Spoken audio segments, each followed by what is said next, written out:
Magandang araw mga manonood, kasama nyo si Cross Moto Channel. Ano ang pumapasok sa isip nyo kapag narinig ang motorsiklong gawa sa Amerika?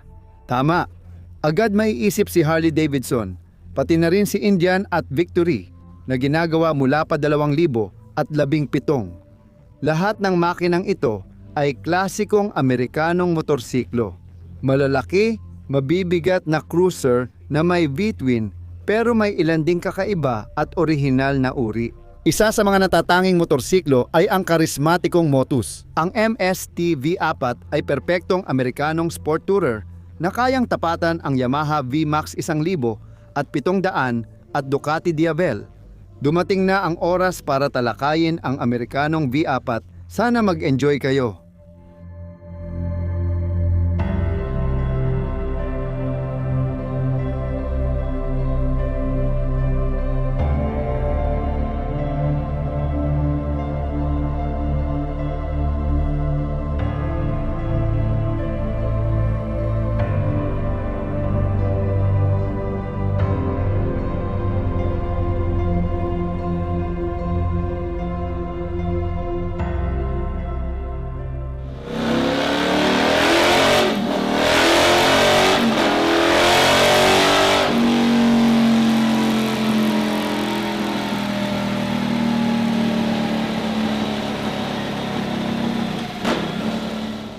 Nakatira sa estado ng Alabama ang dalawang lalaki na sina Brian Keys at Lincoln. Noong late 92 at early 2000s, sumikat ang mga lalaking ito sa pag-tune ng kotse, motorsiklo at sa pag-ayos ng Corvette na sumali sa 24 oras ng Le Mans. At noong bandang kalagitnaan ng 2000s, naisipan ng dalawang ito na gumawa ng isang napakagandang motorsiklo para sa turismo ayon sa kanilang pananaw. Dapat ito ay komportable, malakas, at mabilis. At isang mahalagang bagay, dapat ito ay purong Amerikano. Sobrang na-excite sina Brian at Lee sa ideyang ito, kaya nagtatag sila ng kumpanyang Motus Motorcycles para sa layuning iyon. Ang naging katuwang ng Motus sa pag-develop ng MST ay ang tagagawa ng mga sasakyang pangkarera na Pratt at Miller. Noong 2008 pa lang handa na ang mga eskis at guhit ng motorsiklo. Tinanong din ang halos 1,000 at 200 motorista kung ano ang nais nila sa isang sport touring na motorsiklo. Noong 2010 handa na ang ilang prototype at naisagawa na ang test run. Abala rin si Motus sa pagbuo ng dealer network. Noong 2011, unang ipinakita ang motorsiklo sa publiko sa Daytona Bike Week. Pagkatapos nito, nilibot ng mga prototype ang bansa at ipinakita sa iba't ibang karera at kaganapan. At ilang motofan na may higit 3,000 at $1,000 ay pumila na para sa sport tourer na ito. Gayunpaman, lumilipas ang panahon ngunit hindi pa rin lumalabas sa bentahan ang mga bagong Motus. Sa unang tingin, parang natigil ang kumpanya. Maaaring dahil sa disenyo, mga burokratikong detalye ng federal na pag-aproba o pananalapi. Mas simple pala, maganda na ang prototypes, pero gusto ni na Brian Keys at Lincoln na gawing perpekto ang kanilang obra, kaya tutok sila sa bawat detalye. Noong 2014 opisyal na inilabas sa merkado ang Amerikanong sport tourer na may dalawang bersyon, Bus MST at Sporty MST R. Ang pinakakapansin-pansin sa motorsiklong ito ay ang makina nito, isang 4 na stroke na V-type na 4 na silindro na Motus MB, 4 baby block na may 90° na anggulo ng silindro. Ang kapasidad ng makinang ito ay 1,650 kubiko sentimetro. Maaaring isipin ng iba na ang makinang ito ay mula sa maliit na kotse. Nang makita ko ang Motus V4, agad ko itong inihalin tulad sa sasatsiklo. Ganito ang nangyari. Habang nagtatrabaho sa proyekto, napagpasyahan ni na Brian at Lee na walang makinang akma sa kanilang pangangailangan. Para sa kanila, gasgas na ang Japanese Inline 4 at American V-twin. Ang Motus, katuwang ang Pratt at Miller, ay bumuo ng espesyal na motorsiklo na makina na galing sa automotive. Na-inspire ang mga lalaki ng klasikong Amerikanong B8 na makina. At para magkasya ng maayos ang bagong makina sa frame ng motorsiklo, kinailangan nilang limitahan ito sa 4 na silindro na may katanggap-tanggap na displacement.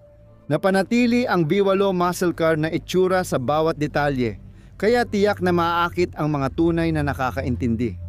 Kalaunan, inialok na rin ang baby block para ikabit sa iba't ibang buggy, utility task vehicle at iba pang kagamitan.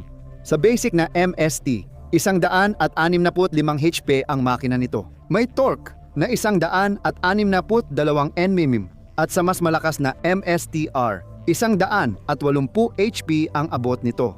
At 171 Nm torque sa ganitong lakas. Ang Sport Tourer ay umaabot ng 270 km/h at 0-100 km/h sa mahigit 3 segundo. Ang makina ay may fuel injection system, gumagamit ng liquid cooling system. Ang camshaft ay nasa loob ng engine block. Bawat silindro ay may 2 balbula. At ang power unit ay kilala sa malawak na torque range at madaling gamitin na karakter. Sa 2,000 at 503,000 RPM, mahigit 80% ng torque ay agad magagamit. Ang frame ng motorsiklo ay bakal na tubo na parang birdcage at ang makinang nakasabit pahaba sa axis ay bahagi ng load-bearing structure. Sa suspensyon at preno, hindi nagpakomplika ang Motus at lumapit sa pinakamahusay na eksperto sa larangang ito. Fork na Yolens, rear shock absorber na Yolens, preno na Brembo, brake disc na Offset. Sa kabila ng hindi gaanong bigat at laki ng makina, naging magaan pa rin ang motorsiklo na tumitimbang ng 226 kilo.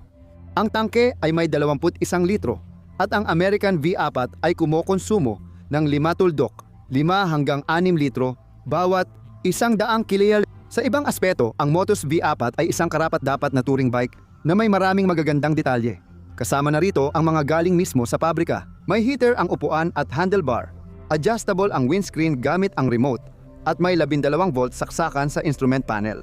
Noong 2000 at 16,300 at $1,000 ang presyo ng MST at 37,000 dolyar para sa MST-R. Nagplano sina Brian Keys at Likon na gumawa ng 300 unit ng Motus sa unang taon at palawakin pa ito, ngunit hindi nagtagal ang produksyon ng Amerikanong V4.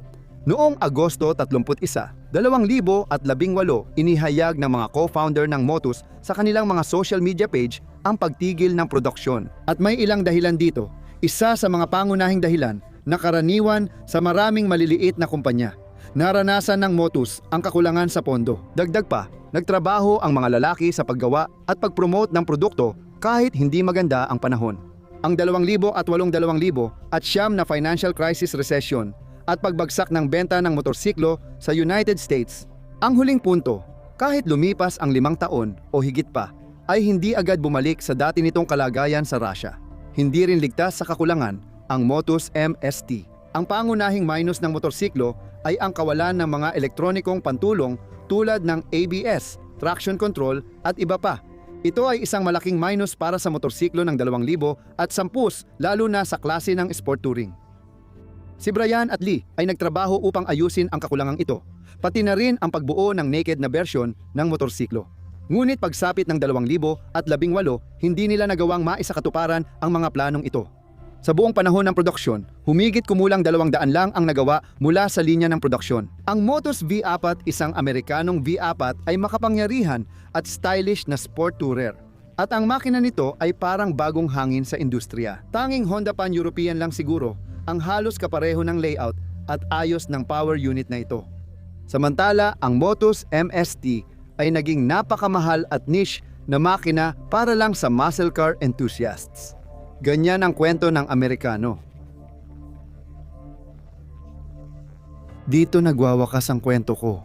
Kasama nyo, gaya ng dati, ang channel na Cross Moto. Nagpapasalamat ako sa inyong atensyon at aktibidad sa channel sa pamamagitan ng mga like, repost at komento. Espesyal na pasasalamat sa lahat ng tumutulong sa channel sa pinansyal na paraan. Hanggang sa muli nating pagkikita.